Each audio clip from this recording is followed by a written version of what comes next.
Hello my dear friends, कैसे हैं आप लोग। आई होप सब अच्छे से होंगे। तो जैसे कि आप लोग जानते हैं कि हम लोग पावर पॉइंट पढ़ रहे हैं। पावर पॉइंट में फर्स्ट वीडियो में मैंने आपको प्रेजेंटेशन किस तरह से तैयार की जाती है, उसमें डिज़ाइन बैकग्राउंड किस तरह से लगाया जाता है, उसे शो किस तरह से किया जाता है, ये चीज़ें सीखी थी।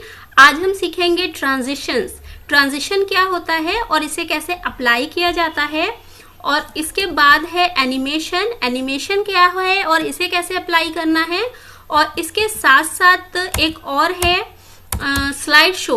ओके, तो वो तीनों चीजें हम सीखने वाले हैं कि उसे कैसे यूज करना है। तो चलिए देखते हैं इन्हीं तीनों ऑप्शंस का यूज करके हम किस तरह से अपनी स्लाइड्स को बेटर और बेस्ट बना सकते हैं।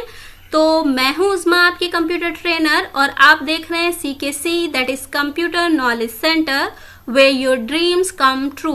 तो जैसे कि आप लोग जानते हैं कि हम लोग यहाँ पर पढ़ रहे हैं O लेवल का फर्स्ट पेपर, जो कि कंप्लीट होने वाला है।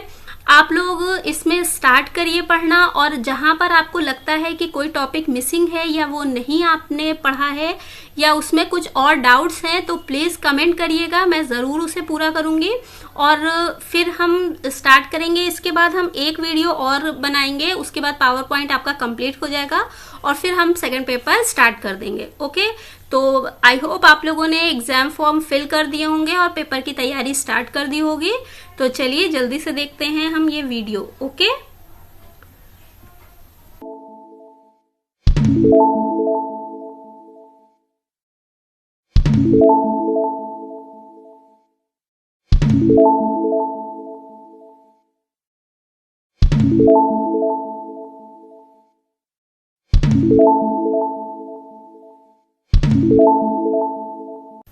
तो आज हम लोग पावर पॉइंट में पढ़ने वाले हैं ट्रांजिशंस के बारे में। ट्रांजिशंस क्या होते हैं और इन्हें हम कैसे यूज कर सकते हैं। ओके, तो जैसे कि आप लोग जानते हैं कि लास्ट क्लास में हम लोगों ने पावर पॉइंट में स्लाइड्स क्रिएट करना सीखा था। उसके अलावा इन पर डिज़ाइन, इस तरह के डिज़ाइन अप्लाई करना सीखा था, और स्लाइड को शो कैसे किया जाता है, ये सारी चीज़ें सीखी थी। तो अगर आपने वो वीडियो नहीं देखी है तो प्लीज़ आप देख लीजिएगा लास्ट वीडियो। उसके बाद ही ये सेकंड वीडियो है पावर पॉइंट की, और मैं पूरी कोशिश करूंगी कि इसी वीडियो में आपका पावर पॉइंट कंप्लीट हो जाए। ओके, तो स्लाइड ट्रांजिशंस क्या होता है।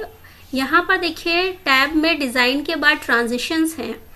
हम लोग जिस टाइम पर कोई भी स्लाइड को प्ले करते हैं, जैसे हमने ये F5 प्रेस किया और हम प्ले कर रहे हैं, अब हम कोई भी की प्रेस कर रहे हैं कीबोर्ड से, तो स्लाइड चेंज हो रही है। स्लाइड चेंज होने में कोई भी आपको इफेक्ट नहीं दिखाई दे रहा है अभी तक, लेकिन अगर आप चाहते हैं कि स्लाइड चेंज होने पर कोई इफेक्ट आपको दिखाई दे, तो वो हम लगा सकते हैं ट्रांजिशंस के थ्रू। यानी एक के बाद दूसरी स्लाइड किस तरह से आएगी वो आती हुई आपको दिखाई दे। तो अगर आप किसी एक स्लाइड पर ही कोई इफेक्ट देखना चाहते हैं तो हम इस तरह से इफेक्ट अप्लाई कर सकते हैं। यहाँ पर अलग अलग स्लाइड्स पर अलग अलग इफेक्ट अप्लाई किए जा सकते हैं।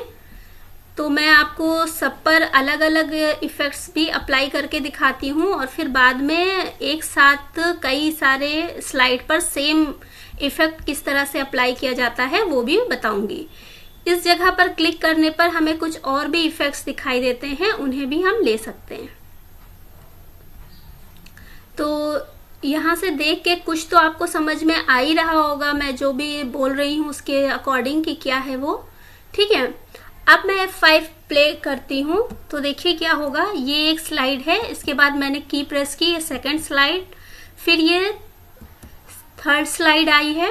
कीबोर्ड से मैं की प्रेस कर रही हूँ, तो इस तरह से हमारी स्लाइड्स चेंज होती हैं।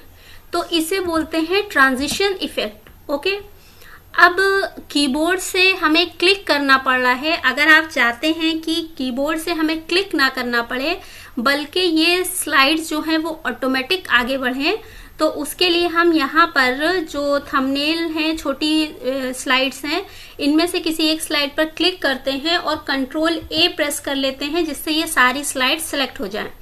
जब ये सारी स्लाइड सेलेक्ट हो जाती हैं तो हम यहाँ पर आते हैं ड्यूरेशन पर, और यहाँ पर हम ड्यूरेशन लगा देते हैं 25 सेकेंड, 50 सेकेंड्स, जितनी देर भी हम ये रखना चाहते हैं।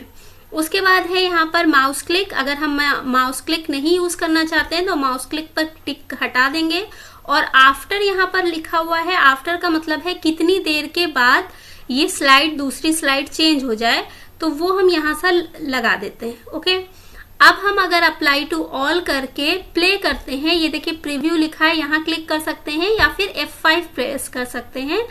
तो यहाँ पर F5 हम प्रेस करेंगे और अब हम कोई भी की हाथ से कोई भी की प्रेस नहीं कर रहे हैं और ये ऑटोमेटिक चल रहा है। ओके, तो इस तरह से हम स्लाइड्स को अपने आप यूज कर सकते हैं। अब क्योंकि इसमें ट्रांजिशन की जो स्पीड थी या जो ड्यूरेशन थी वो बहुत कम थी, तो ये बहुत जल्दी जल्दी प्ले हो रहा था, तो कुछ अच्छे से समझ में नहीं आया। तो हम एक बार और F5 प्रेस करके प्ले करते हैं और अब देखिए आप थोड़ा सा रुक के चेंज होगी स्लाइड्स। इसमें क्योंकि हम लोग ओ लेवल पढ़ रहे थे तो हमने ओ लेवल से रिलेटेड ही पेपर्स लिखे हुए हैं। तो अब आई होप आपको समझ में आ रहा है कि ट्रांजिशन किस तरह से लगाए जाते हैं और किस तरह के होते हैं।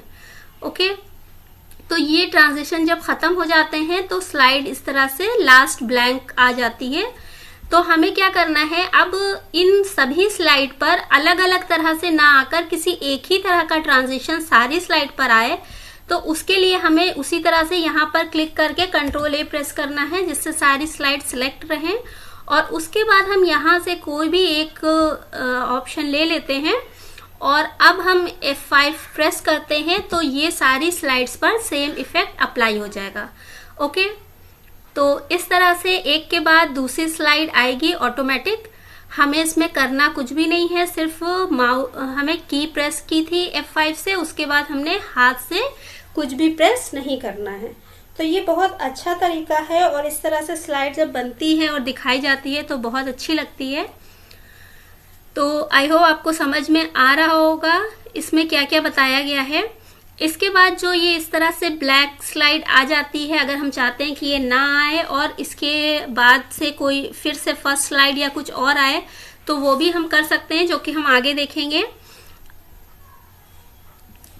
अब हम देखने वाले हैं एनिमेशन। एनिमेशन क्या होता है और हम किस तरह से एनिमेशन को यूज करते हैं। ओके, एनिमेशन का मतलब होता है कि जो आपका ये टेक्स्ट है, इस टेक्स्ट को किस तरह से मूव होते हुए आना है स्क्रीन पर, उसे हम कहते हैं एनिमेशन इफेक्ट। ओके, तो हमने स्लाइड पर किस तरह से इफेक्ट लगाया जाता है, यानी कि स्लाइड ट्रांजिशन, वो हमने देख लिया है। थोड़ा सा यहाँ पे सिंपल लगा लेते हैं जिससे हमें एनिमेशन भी थोड़ा अच्छे से समझ में आए। तो हम एनिमेशन में हमेशा हमें जो भी टेक्स्ट हो उसके ऊपर क्लिक करना है और यहाँ से कोई भी एनिमेशन ले लेना है। ओके, तो यहाँ पर हमने ये एनिमेशन लिया है तो ये इस तरह से आएगा। ओके, इसी तरह से अगर हम इस नीचे वाले टेक्स्ट पर कुछ अलग करना चाहते हैं तो हमने यहाँ से इस तरह से ले लिया है, तो ये ऐसे आ जाएगा, फेड हो रहा है। इसके बाद हम सेकंड स्लाइड पर आते हैं और यहाँ आकर हम शेप पर क्लिक करते हैं और ये हमारा इस तरह से इफेक्ट आ जाएगा। अब यहाँ पर हमने इस पे क्लिक किया है नीचे वाले टेक्स्ट पे और यहाँ से हम फ्लाई आउट करते हैं तो ये टेक्स्ट हमारा चला जाएगा यहाँ से। इस तरह के बहुत सारे इफेक्ट आपको मिलेंगे। हमेशा आपको हेडिंग और टेक्स्ट को या पिक्चर है तो उसे सेलेक्ट करके ही इसको अप्लाई करना है।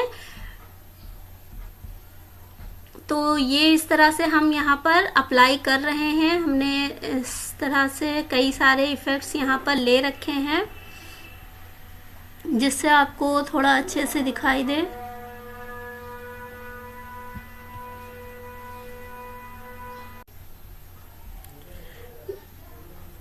तो यहाँ पर हम कुछ और इफेक्ट्स ले रहे हैं और इन इफेक्ट्स को लेने के बाद कुछ सेटिंग्स हमें करना है। हमने ये अप्लाई किया है तो ये इस तरह से आ रहा है, बट हम क्या करते हैं इसमें कुछ सेटिंग हमें करनी है।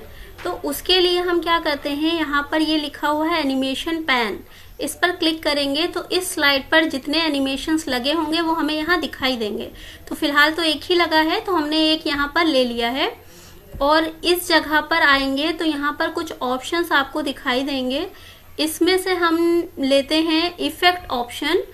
इफेक्ट ऑप्शन पे जाएं, स्लाइड पर कोई ऑडियो लगाना चाहते हैं तो लगा सकते हैं इस जगह से।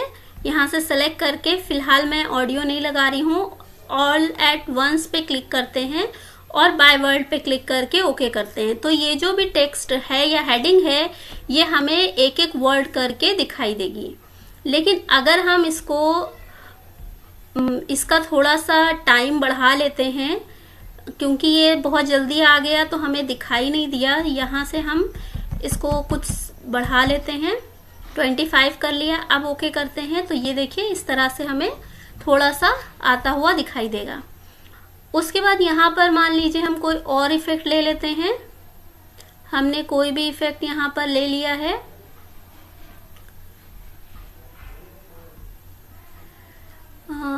अच्छा सा सेलेक्ट कर लेते हैं, बाउंस ज़्यादा बेटर रहता है। तो हम यहाँ पर देखते हैं बाउंस, ये है हमारा बाउंस, ये ले लिया हमने। और हम जो है इस बाउंस को यहाँ से सेलेक्ट करके क्या करेंगे, इफेक्ट ऑप्शन पर जाएंगे और बाय लेटर ले लेते हैं। ओके, और यहाँ पर इसके टाइम को थोड़ा सा बढ़ा लेते हैं। ओके कर लिया। ये इस तरह से हमें दिखाई देगा। ओके, तो इस तरह के ऑप्शंस आप इस तरह से अप्लाई करना चाहते हैं तो आप कर सकते हैं। उसके बाद हम इसको प्ले करेंगे तो भी हमें वहाँ ऐसे ही दिखाई देगा। अब हम आते हैं नेक्स्ट स्लाइड पर और कुछ और चीज़ देखते हैं। यहाँ पर से हमने फ्लाई इन लिया है। ओके, और फ्लाई इन को भी हमने यहाँ से इफेक्ट ऑप्शन में जाके बाय वर्ड्स कर लिया है और ओके कर लिया है। यहाँ से थोड़ा सा टाइम बढ़ा देते हैं। अब ओके कर लिया है तो ये देखिए इस तरह से बाय वर्ड्स आ जाएगा। अब अगर हम चाहते हैं कि सेम यही इफेक्ट अलग अलग जगहों पर कई जगह अप्लाई हो तो हम इस इफेक्ट को कॉपी कर सकते हैं, अदरवाइज हमें बार बार यहाँ से सर्च करके लाना पड़ेगा। तो कॉपी करने के लिए हमें क्या करना है, यहाँ पर क्लिक करना है और देखिए यहाँ पर दिखाई दे रहा है animation painter option. Animation painter पे आप क्लिक कर लेंगे और जिस जगह भी आपको करना हो वहाँ पर इसको अप्लाई कर देंगे। ओके, तो ये अप्लाई हो गया है। और अब हम दूसरी स्लाइड पर आएंगे तो फिर से हमें उसको कॉपी करने वहाँ जाना पड़ेगा। यहाँ पर देखिए ऑप्शन एक्टिवेटेड नहीं दिख रहा है, तो उस केस में हमें बार बार क्लिक करना है, तो ये थोड़ा सा दिक्कत वाला काम है। तो अगर हम चाहते हैं बार बार क्लिक ना करना पड़े तो यहाँ पर 2 टाइम्स क्लिक कर लेंगे और अब हम नेक्स्ट स्लाइड में जाएंगे और उसी तरह का इफेक्ट अप्लाई कर देंगे। और देखिए हमारा ये ब्रश कहीं गया नहीं है, तो इस तरह से हम कितनी भी टाइम्स इसको अप्लाई कर सकते हैं। ओके, तो इस तरह से हम सेम इफेक्ट कई सारी स्लाइड पर अप्लाई कर सकते हैं और उनका यहाँ से ड्यूरेशन वगैरह सेट कर सकते हैं। आई होप आपने काफ़ी सारी चीज़ें सीख ली होंगी। अब इसमें से सेटिंग करके आप और भी सारी चीज़ें अप्लाई करके देखेंगे तो काफ़ी कुछ आपको आ जाएगा। ओके, तो एक बार हम लास्टली इसको प्ले करके देखते हैं कि ये हमारी प्रेजेंटेशन किस तरह की दिखाई दे रही है। और ये सब कुछ ऑटोमेटिक हो रहा है, मुझे यहाँ पर कोई की प्रेस नहीं करनी पड़ रही है। एक चीज़ का ध्यान रखिएगा, आप इफेक्ट जिस तरह से लगाते हैं उसी तरह से स्लाइड आपको दिखाई देती है। दैट मीन्स हेडिंग पर अगर आपने पहले इफेक्ट लगाया है तो आपकी हेडिंग पहले प्ले होगी और टेक्स्ट पर बाद में लगाया है तो टेक्स्ट बाद में प्ले होगा। लेकिन अगर गलती से आपने टेक्स्ट पे पहले लगा दिया है तो टेक्स्ट पहले प्ले हो जाएगा और हेडिंग बाद में आएगी, तो वो गलत हो जाएगा। तो इसका आप ध्यान रखिएगा कि पहले जो हेडिंग है यानी टाइटल है उस पर आपको इफेक्ट लगाना है और बाद में नीचे वाले टेक्स्ट पर इफेक्ट लगाना है। तो आई होप आप इस तरह से बहुत अच्छी सी स्लाइड्स बना सकते हैं और कोशिश करिएगा कि बहुत अच्छी सी स्लाइड बनाइएगा और मुझे ज़रूर सेंड करिएगा। ओके, तो एक इफेक्ट और हम एक ऑप्शन देख लेते हैं, स्लाइड शो। तो अब हम लोग देख लेते हैं slide show. Slide show actually में ये टैब है स्लाइड शो, और इस टैब के अंदर कई सारे ऑप्शंस हैं जिनका हम अच्छे से यूज कर सकते हैं। तो मैं आपको उसी को यूज करके दिखाने वाली हूँ। ओके, तो चलिए स्टार्ट करते हैं हम। सबसे पहले है फ्रॉम बिगनिंग। तो फ्रॉम बिगनिंग जब हम लोग F5 प्रेस करते हैं तो जो हमारा स्लाइड शो होता है वो फ्रॉम बिगनिंग ही स्टार्ट होता है, यानी कि फर्स्ट स्लाइड फर्स्ट में आती है। तो इसमें तो कोई दिक्कत नहीं है, कुछ नया नहीं है। नेक्स्ट है आपका from current slide. Okay, from current slide में आपने बहुत सारी स्लाइड बनाई हुई हैं और आप चाहते हैं कि सिर्फ इस स्लाइड से आपकी वीडियो प्ले हो, या आपकी दो अलग अलग प्रेजेंटेशन एक ही जगह पर हैं और आप चाहते हैं कि इस जगह से प्ले हो, ऊपर की स्लाइड्स प्ले ना हो, तो आप इस पर क्लिक करेंगे और फ्रॉम करंट स्लाइड पर क्लिक कर लेंगे। तो यहाँ पर इस तरह से आपकी स्लाइड प्ले होगी। तो ऊपर की जो स्लाइड थी स्टार्टिंग में वो सारी प्ले नहीं होंगी और हम इस तरह से इनको अप्लाई कर सकते हैं। ओके, आई होप आपको ये चीज समझ में आई होगी। यूज करते हैं custom slide show. Custom slide show में हमने क्या किया है, यहाँ पर जितनी भी स्लाइड हैं, अगर हम उनमें से कुछ स्लाइड्स को सेलेक्ट करना चाहते हैं कि उनका एक अलग ग्रुप बना ले, तो उसके लिए हम कस्टम स्लाइड शो का यूज करते हैं। उसके लिए हम न्यू पर क्लिक करेंगे और यहाँ पर जितनी भी स्लाइड दी गई हैं उनमें से जिस स्लाइड को हम लेना चाहते हैं उसको ले लेंगे। और यहाँ पर पेपर्स हमने अप्लाई कर लिए हैं और यहाँ पर हमने ये लास्ट वाला स्लाइड ले ली है और इस स्लाइड का कुछ नेम हम रख देते हैं। हमने रख दिया है ओ लेवल। ओके, और अब हमने इसको ओके कर लिया है। फिर से हम इसको क्लोज कर देंगे और अब यहाँ पर देखिए ये नेम यहाँ पर दिखाई देगा हमें कस्टम स्लाइड शो में, ओ लेवल और कस्टम शो। कस्टम शो में जाकर हम एक और लिस्ट बना सकते हैं और ओ लेवल में जो लिस्ट बना चुके हैं उसे प्ले कर सकते हैं। तो कैसे प्ले करेंगे, यहाँ पर क्लिक करेंगे और ये देखिए आपको सिर्फ वही स्लाइड्स मिलेंगी जो हमने इसके अंदर ऐड की हुई हैं और जो भी एक्स्ट्रा स्लाइड्स पहले से थी वो स्लाइड यहाँ पर नहीं आएंगी। आई होप ये आपको समझ में आया होगा। नेक्स्ट हम आते हैं सेटअप स्लाइड शो।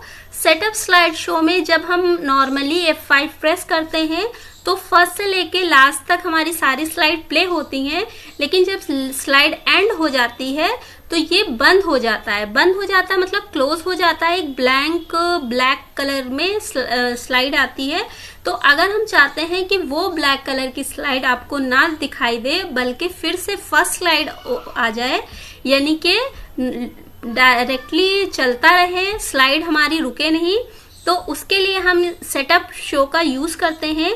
यहाँ पर देखिए ये एक ऑप्शन मिलता है आपको शो ऑप्शन में, loop continuously until escape, ESC यानी एस्केप। कीबोर्ड में आपके लेफ्ट साइड पे टॉप में एक बटन होता है ESC का, उसे हम यूज कर सकते हैं और तब ये आपकी प्रेजेंटेशन प्ले होना रुक जाएगी। अदरवाइज कोई भी की प्रेस करेंगे तो हमारी प्रेजेंटेशन स्टॉप नहीं होगी।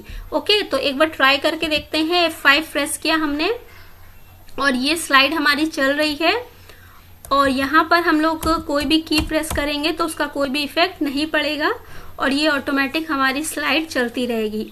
यहाँ पर हमारी 6 to 7 स्लाइड्स थी, तो लास्ट तक वो सारी स्लाइड प्ले होने के बाद आपको फिर से फर्स्ट स्लाइड दिखाई देगी।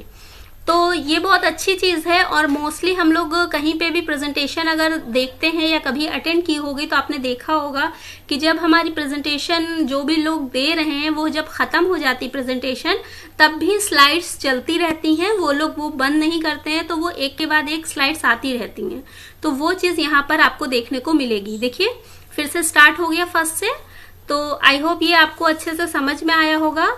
तो मैं अब एस्केप की प्रेस कर रही हूँ तो ये स्टॉप हो गया है। ओके, इसके बाद है हाइड स्लाइड। हाइड स्लाइड का मतलब है कि यहाँ पर कई सारी स्लाइड हैं और अगर हम उनमें से कुछ स्लाइड को हाइड करना चाहते हैं कि वो प्ले होते टाइम हमें दिखाई ना दे, तो हम उन्हें हाइड कर सकते हैं। जैसे कि हमने ये ओ लेवल की स्लाइड को हाइड कर दिया है और अब हम इसको प्ले करेंगे, या फिर हम कुछ और स्लाइड्स को भी कर सकते हैं, 2 या 2 से ज़्यादा स्लाइड्स को भी हाइड कर सकते हैं।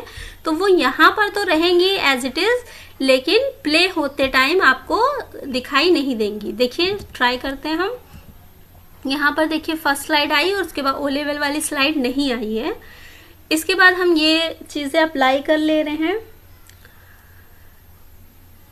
ये आपको इस तरह से दिखाई दे जाएगा।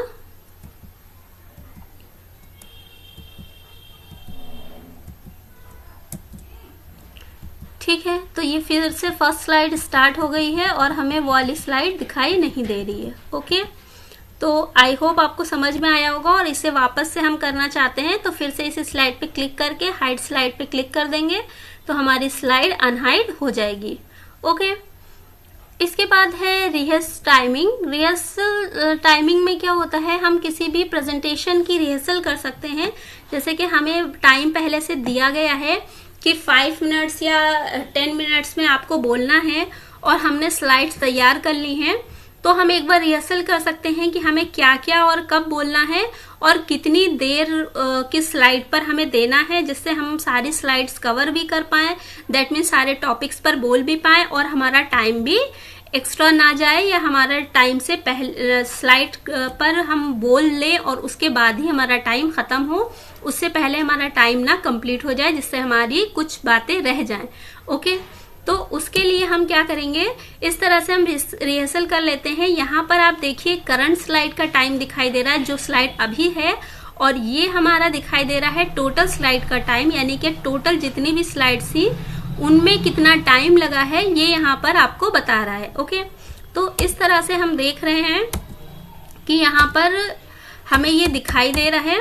तो इसमें हम ऑटोमेटिक ये नहीं चलेगा, ये अपने आप जो है हम माउस से की प्रेस कर सकते हैं और इसके बाद हम इसको क्लोज कर देंगे। तो इसको जब हम क्लोज करते हैं तो ये पूछता है हमसे कि आप ये देखना चाहते हैं कि किस स्लाइड पर आपने कितना टाइम दिया।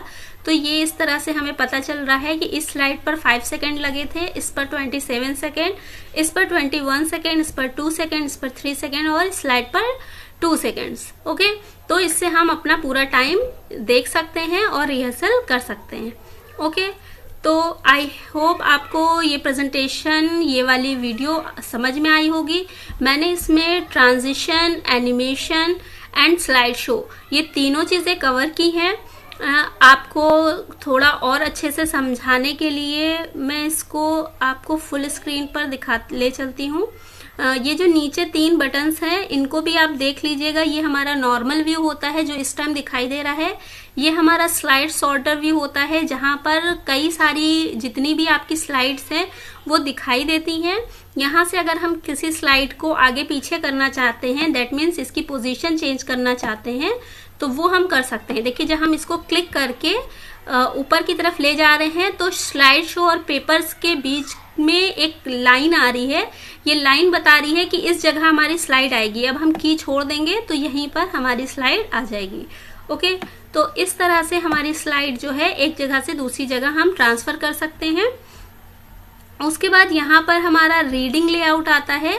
रीडिंग लेआउट पे हम इसको पढ़ सकते हैं, कहाँ पे किस तरह से हमें पढ़ा जा सकता है। और उसके बाद ये हमारा आता है जो कि स्लाइड शो है, जो हम F5 से भी प्रेस करके लाते हैं। दैट मीन्स ये सारे व्यूज आपको यहाँ पर मिल जाएंगे। ओके, अब इसमें आपके लिए बस एक चीज और रह गई है जो कि मैं नेक्स्ट क्लास में आपको बताऊंगी, हाइपरलिंक एंड एक्शन। इनका यूज बहुत अच्छे से हम कर सकते हैं, प्लस ऑडियो एंड वीडियो किस तरह से यूज किया जाता है वो भी मैं आपको बताऊंगी। तो आप लोग बने रहिएगा मेरे साथ नेक्स्ट वीडियो में। और अगर आपको वीडियो अच्छी लगती है तो प्लीज लाइक करिए, चैनल को सब्सक्राइब करिए एंड शेयर करिए। Thank you.